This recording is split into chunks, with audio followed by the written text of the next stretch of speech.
Assalamualaikum warahmatullahi wabarakatuh. Kembali bertemu dengan saya, Iro Feldi. Berita pelarian buronan mega korupsi Joko Chandra disertai dengan muncul terungkapnya peranan serta keterlibatan orang-orang dalam, para petinggi di jajaran penegak hukum. Aksi konspirasi antara penjahat dan penegak hukum seperti ini bukanlah cerita baru di seluruh negara manapun di dunia, termasuk juga di Indonesia. Kisah senada yang melibatkan orang-orang dalam di berbagai kasus hukum di negeri kita ini telah beberapa kali juga terjadi sebelumnya. Dan yang ironisnya, mayoritas pengungkapan kasus ini bukanlah karena hasil kerja dari lembaga hukum itu sendiri, tapi muncul setelah adanya investigasi dari pihak-pihak luar, misalnya LSM atau organisasi-organisasi lain yang ada di masyarakat. Dan lembaga hukum yang personilnya bermasalah barulah bereaksi, merespon setelah kasus itu merebak riuh di masyarakat. Begitu pula dalam kasus Joko Chandra ini. Sebelum melanjutkan ke pembahasan tema berikut ini, jangan lupa untuk like-nya dan tentunya klik tombol subscribe. Terima kasih. Tidak dapatlah dipungkiri, situasi ini menghadirkan asumsi dan kecurigaan kuat pada publik bahwa bukannya tidak mungkin sederetan buronan-buronan kelas kakap lainnya yang hingga kini belum tertangkap juga dilatar belakangi oleh alur cerita yang sama dan sebangun, yaitu adanya peranan dan keterlibatan orang-orang dalam di lembaga penegak hukum kita. Fakta begitu mudahnya penangkapan Joko Chandra dalam waktu yang relatif sangat ekspres singkat, itu bisa jadi acuan bahwa buronan lain pun seharusnya juga bisa dijerat cepat jika ada kemauan. Lalu pertanyaannya, kenapa belum tertangkap juga?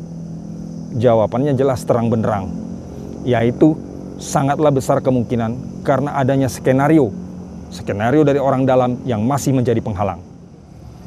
Kita juga sering mendengar kabar berita kasak-kusuk di tengah masyarakat kita.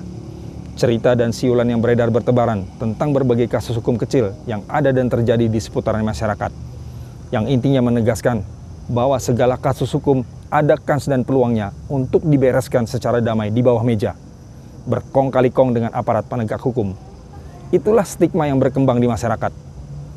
Dan juga bukan isapan jempol, untuk pemberesan melalui jalur kong kali kong ini dibutuhkan sejumlah upeti untuk memperlancar pengeliminiran kasus. Inilah sebuah cerita yang beredar di masyarakat. Dan isi cerita itu rasanya sulit dipungkiri, karena ceritanya bukan satu dua saja, tapi hampir di seluruh pelosok negeri bergaung cerita yang sama. Dan cerita ini menggambarkan bahwa itu seakan-akan sudah menjadi kelaziman yang biasa. Sangatlah ironis. Pemaparan saya di atas intinya untuk menggugah para penegak hukum agar segera membuktikan apakah asumsi-asumsi dan kecurigaan di masyarakat ini benar adanya. Inilah yang perlu direspon, tanggapi, dan tindak lanjuti. Para penegak hukum seharusnya memiliki tanggung jawab moral untuk itu, apalagi itu menyangkut marwah, martabat, dan nama baik lembaga penegak hukum. Memang berbagai kasus ini bukan dilakukan oleh badan lembaganya, tetapi dilakukan oleh para oknum personel yang ada di dalam lembaga.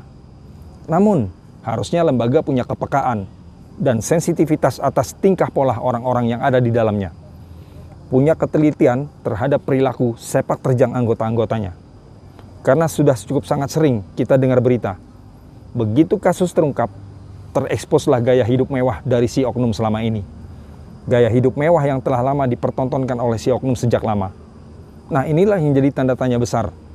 Apakah orang-orang di lembaga tidak peka? Atau tidak peduli? Atau barangkali tutup mata, pura-pura tidak tahu?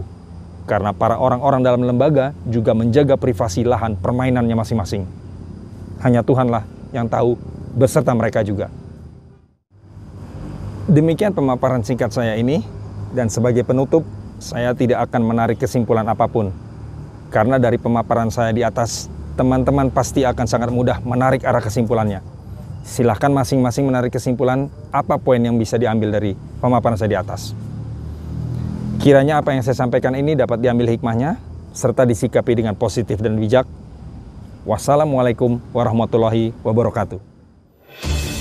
Radiasi Positif menganalisa berbagai tema sosial dari perspektif out of the box dari sudut dimensi berbeda.